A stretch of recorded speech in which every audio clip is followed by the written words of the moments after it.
ನೇಪಾಳದಲ್ಲಿ ಜಲಪ್ರಳಯಕ್ಕೆ ಅಲ್ಲೋಲ ಕಲ್ಲೋಲ ಸೃಷ್ಟಿಯಾಗಿದೆ. ಪ್ರವಾಹಕ್ಕೆ ಒಟ್ಟು 1,500ಕ್ಕೂ ಹೆಚ್ಚು ಮಂದಿ ಈಗ ನಾಪತ್ತೆಯಾಗಿದ್ದಾರೆ. ಮತ್ತೆ ಈ ನೇಪಾಳದ ಪ್ರವಾಹದಲ್ಲಿ 288 ಭಾರತೀಯರು ನಾಪತ್ತೆಯಾಗಿದ್ದಾರಂತೆ. ಬ್ರೇಕಿಂಗ್ ಲಭ್ಯವಾಗ್ತಾ ಇದೆ.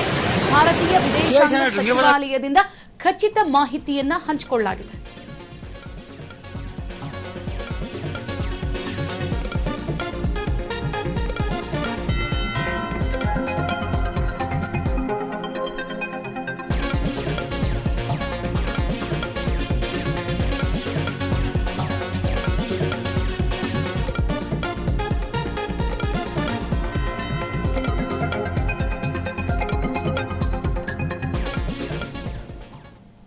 ಸದ್ಯ ನೇಪಾಳದಲ್ಲಿ ಜಲಪ್ರಳಯಕ್ಕೆ ಅಲ್ಲೋಲ ಕಲ್ಲೋಲ ಸೃಷ್ಟಿಯಾಗಿದೆ. ಈ ಒಂದು ಪ್ರವಾಹಕ್ಕೆ ನೇಪಾಳ ಸರ್ವನಾಶ ಆಗಿದೆ ಅಂತ ಅಂದ್ರೆ ತಪ್ಪಾಗ್ಲಿಕ್ಕಿಲ್ಲ. ಸದ್ಯ ಈ ಪ್ರವಾಹಕ್ಕೆ 1,500ಕ್ಕೂ ಹೆಚ್ಚು ಜನ ನಾಪತ್ತೆಯಾಗಿದ್ದಾರೆ ಅನ್ನುವಂತಹ ಮಾಹಿತಿ ಗೊತ್ತಾಗ್ತಾ ಇದೆ. ಮತ್ತೆ ನೇಪಾಳದ ಪ್ರವಾಹದಲ್ಲಿ 288 ಭಾರತೀಯರು ನಾಪತ್ತೆಯಾಗಿದ್ದಾರೆ. ಹೀಗಂತ ಭಾರತೀಯ ವಿದೇಶಾಂಗ ಸಚಿವಾಲಯ ಖಚಿತ ಮಾಹಿತಿಯನ್ನ ಕೊಟ್ಟಿದೆ. ಪ್ರವಾಹಕ್ಕೆ ಸಿಲುಕಿ ಸಾವನ್ನಪ್ಪಿದವರ ಸಂಖ್ಯೆ 353ಕ್ಕೆ ಏರಿರುವಂಥದ್ದು. ಸದ್ಯ ಯುದ್ಧೋಪಾದಿಯಲ್ಲಿ ರಕ್ಷಣಾ ಕಾರ್ಯಾಚರಣೆ ಮುಂದುವರೆದಿರುವಂಥದ್ದು. ಈ 200 ಭಾರತೀಯ ಸಂತ್ರಸ್ತರು ಸಂಪರ್ಕದಲ್ಲಿದ್ದಾರೆ ಅಂತ ಕೂಡ ಗೊತ್ತಾಗ್ತಾ ಇದೆ. ಸದ್ಯ ಇಶಾ ಫೌಂಡೇಶನ್ ನ ಗುಂಪೊಂದು ಸಂಪರ್ಕಕ್ಕೆ ಸಿಗ್ತಾ ಇಲ್ಲ ಅನ್ನುವಂಥ ಮಾಹಿತಿ ಕೂಡ ಗೊತ್ತಾಗ್ತಾ ಇದೆ. ಈ ಪಶ್ಚಿಮ ಬಂಗಾಳದ 32 ಹಾಗೆ ಮಹಾರಾಷ್ಟ್ರದ 7 ಮಂದಿ ನಾಪತ್ತೆಯಾಗಿರುವಂಥದ್ದು.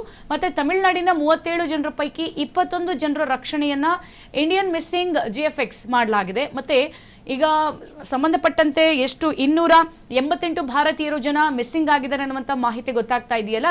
ಸೊ ಹಾಗಾದ್ರೆ ಎಷ್ಟು ಜನ ಮಿಸ್ಸಿಂಗ್ ಆಗಿದ್ದಾರೆ ಭಾರತೀಯರು, ಎಷ್ಟೆಷ್ಟು ಪ್ರಮಾಣದಲ್ಲಿ ಎಷ್ಟು ಜನ ಹೋಗಿದ್ರು ಅಂತ ನಾವು ನೋಡ್ತಾ ಹೋಗೋದಾದ್ರೆ, ಸದ್ಯ ಈಗ ಪ್ರವಾಸಿಗರು ಮಿಸ್ಸಿಂಗ್ ಆಗಿರೋದು ತಮಿಳುನಾಡಲ್ಲಿ 57 ಜನ ಪ್ರವಾಸಿಗರು ಹೋಗಿರ್ತಾರೆ. ಅದರಲ್ಲಿ 37 ಜನ ಮಿಸ್ಸಿಂಗ್ ಆಗಿದ್ದಾರೆ ಅನ್ನುವಂಥ ಮಾಹಿತಿ ಗೊತ್ತಾಗ್ತಾ ಇದೆ. ಹಾಗೆ ಇಶಾ ಫೌಂಡೇಶನ್ ವತಿಯಿಂದ 80 ಜನ ಪ್ರಯಾಣಿಕರು ನೇಪಾಳಕ್ಕೆ ಹೋಗಿರ್ತಾರೆ. 80 ಜನರು ಕೂಡ ಮಿಸ್ಸಿಂಗ್ ಆಗಿದ್ದಾರೆ ಅನ್ನುವಂಥ ಮಾಹಿತಿ ಗೊತ್ತಾಗ್ತಾ ಇದೆ.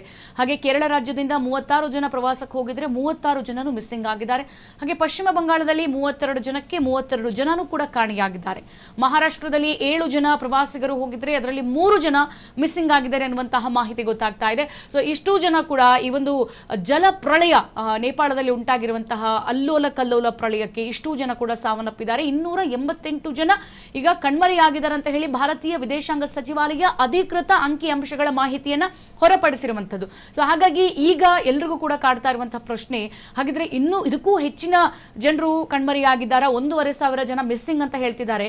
ಈ ಸಮುದ್ರದ ಅಲೆಗಳು ಹೆಂಗೆ ಬಡಿಯುತ್ತಲ್ಲ ಆ ರೀತಿ ಹೆಣಗಳ ರಾಶಿ ಬಂದು ತಲುಪ್ತಾ ಇದೆ. ಹಾಗಿದ್ರೆ ಅದರಲ್ಲಿ ಇನ್ನೂ ಕೂಡ ಎಷ್ಟು ಜನ ಸಾವನ್ನಪ್ಪಿರ್ಬೋದು, ಮಕ್ಕಳಿಂದ ಹಿಡಿದು ವೃದ್ಧರಿಂದ ಹಿಡಿದು ಎಲ್ಲಾ ಏಜಿನ ಮನುಷ್ಯರು ಕೂಡ ಅಲ್ಲಿಗ ಕಾಣ ಸಿಗ್ತಾ ಇರುವಂಥದ್ದು, ಅದು ಕೂಡ ಮೃತದೇಹಗಳಾಗಿ. ಸದ್ಯ ಅಲ್ಲಿನ ನೇಪಾಳದ ಪ್ರವಾಹದ ಪರಿಸ್ಥಿತಿಯನ್ನ ಸದ್ಯ ಹೇಳತಿರದಾಗಿರುವಂಥದ್ದು. ಸೊ ಈಗ 288 ಜನ ಮಿಸ್ಸಿಂಗ್ ಆಗಿದ್ದಾರೆ ಅಂತ ಹೇಳಿ ಭಾರತೀಯ ವಿದೇಶಾಂಗ ಸಚಿವಾಲಯ ಅಧಿಕೃತ ಮಾಹಿತಿಯನ್ನ ಕೊಟ್ಟಿರುವಂಥದ್ದು.